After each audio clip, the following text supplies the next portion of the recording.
Okay, welcome back to video 3.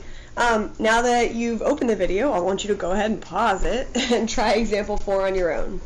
So pause the video, try number 4 on your own, and then press play when you're done.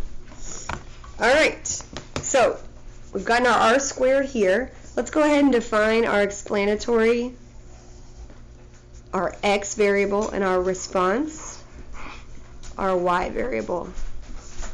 Alright, so our scatter plot is the number of pizza toppings, and they tell us it's the explanatory, so number of toppings.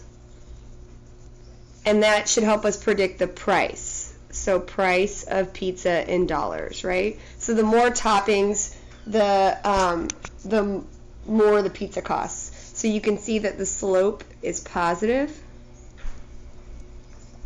Alright, cool. Oh my gosh, can you focus please? Camera, focus.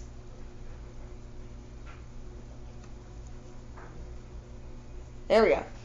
Okay, interpret the r squared. So you should have said about 85% of the variability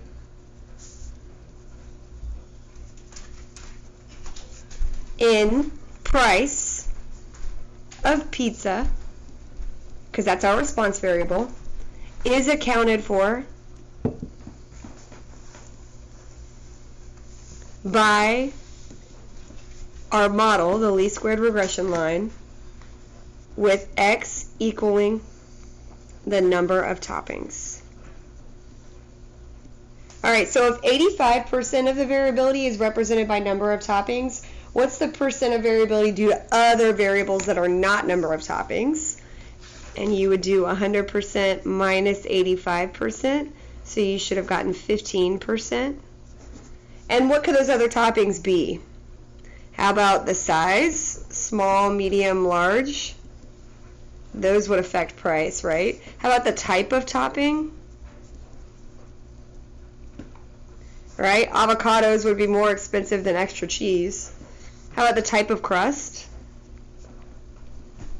Deep dish would be more expensive than thin crust, I would think. Who knows? I don't own a pizza shop. I just teach statistics. All right. Also, one thing I want to ask you is, can you calculate r? If you're given r squared, you should be saying yes. I'm going to do the square root of 0.85 because I have to put it in decimal, right? And I get an r of 0.922. So if I were to describe that r, I would describe it as strong and positive. And I can say that it's positive because I already said the slope was positive. If the slope was negative, then I'd have to say it was a negative relationship. All right. So let's do some summaries comparing what we learned about in video 1, the standard deviation of residuals, with what we learned about in video 2, which was r squared. So how are they similar? They're both calculated from the least squared regression line. Could I please actually write what I'm trying to say? Wow, the least squared regression line. Both measure how well this least squared regression line fits the data. So that's how they're similar, right? They're telling us how well our model works, right? How are they different? Well, the standard deviation of residuals reports the amount of a typical prediction error. It reports the amount of a typical prediction error, whereas the r squared represents the percent of variability, right? So standard deviation is the typical prediction error. R squared is the percent that our model represents the change in y. Our standard deviation is measured in the same units as the response variable, and our r squared does not have units. It's a percent. Ooh, excuse me. All right, here's another example putting it all together. So pause the video and try example 5 and come back and press play once you've done that. All right, so you should have done this example. So what is the regression line used for? This is a general question that we should be able to answer because we understand what we're doing, right? This regression line, this model was used to predict the number of candies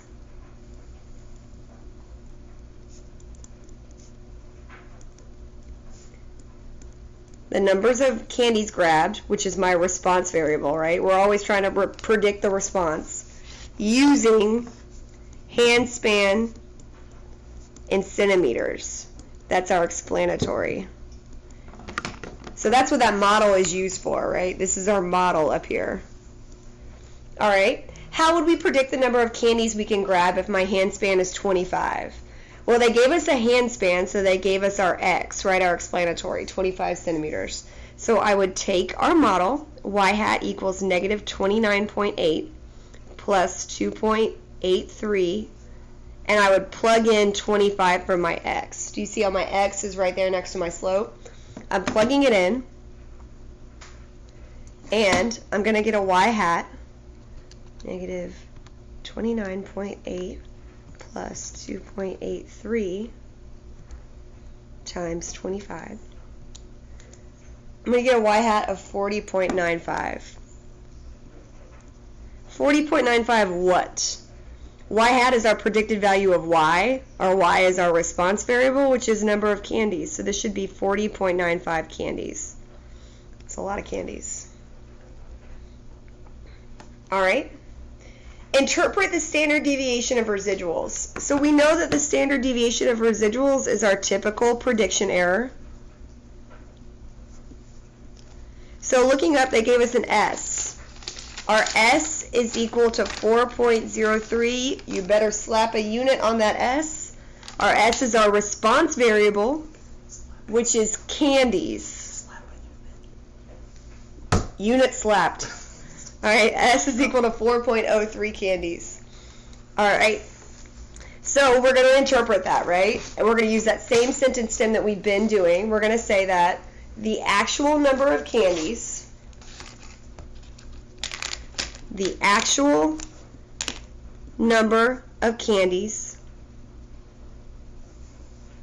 grabbed is typically about 4.03 candies away from the number predicted by the least squared regression line with x equals hand span in centimeters. All right, I hope that's what you put. All right, now our r squared. Our r squared right here is 0.697. R squared doesn't have units, right? It's a percent, so I'm going to move the decimal over 2 times and get 69.7%. So to interpret the r squared, I'm going to say about 69.7% of the variability in the number of candies grabbed, which is our response, is accounted for by our model, so by the least squared regression line, with x is equal to hand span in centimeters. All right.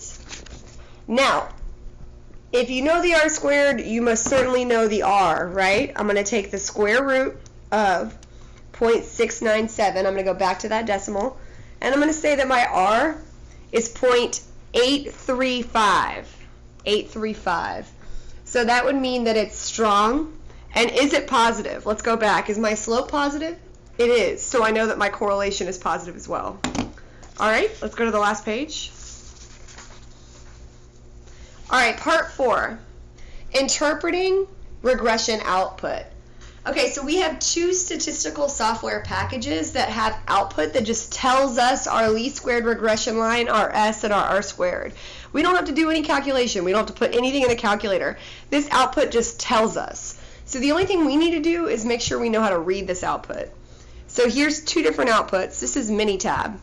So right here, whatever is next to constant is our y-intercept. Our constant is our y-intercept, and it's listed first because we list the y-intercept first in our equation, right? And then right here is our slope. That's always going to be our explanatory variable. So it's going to tell you the explanatory right in the output. So our miles driven is our x, and our slope here is negative. My S is my standard deviation of residuals, and my R squared is right here. Now it doesn't tell me the r, but I can easily calculate that, right? My r is going to equal square root of 0.664. Remember, I have to put it in decimal form. And I get 0.815. 0.815. Now remember, I take the square root of something, it's always going to be positive, so I need to look to the slope. Is the slope negative? It is. So I need to make the r negative as well.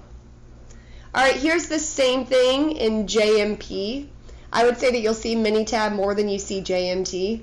So instead of constant, it'll say intercept, and you'll know that's the y-intercept, and the miles driven here is the slope. Root mean square error. That's our standard deviation of residuals. You see that word error, you're going to think standard deviation of residuals, our S, right? Our S. And then r squared means r squared. All right, pause the video and try example 6 on your own, and then come back once you've done it. Okay, coming back, a random sample of 15 high school students, so automatically I know that n is equal to 15. You also know my laundry's done because it's beeping. All right, random sample of 15 high school students was selected from U.S. Census.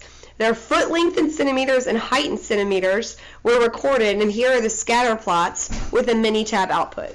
So automatically I know my x value is on the x-axis, and my response is on the y. All right, looking at this residual plot, is my linear model a good fit? It is, right? It's random. It's a good fit. All right, looking here, here's my output, and this is Minitab. My constant is going to be my b sub 0, or my y-intercept. And here's my slope, my b sub 1, right? And this is my x value, which makes sense because it's on the x-axis. Here I have my s. Let's go ahead and slap a unit on that s, and my unit is always the response unit, which is height in centimeters. So s is going to be centimeters, and my r squared is 48.6. Let's go ahead and get an r since we know how to do that. I'm going to take the square root of 0.486, and I get 0.697. 0.697. Look at the slope. The slope is positive, so my r is positive. All right, so is the line an appropriate model to use for the data? Yes, because the residual plot has no curved pattern.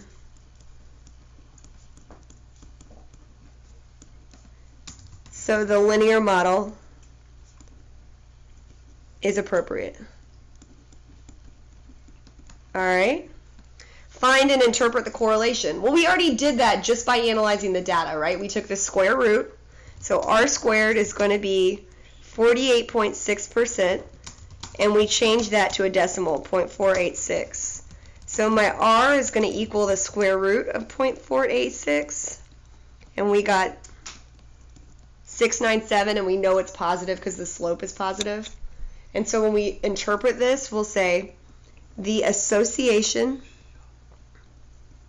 between foot length and height is moderate and positive. And we got that from our R, right? Okay, go ahead and go to the last page.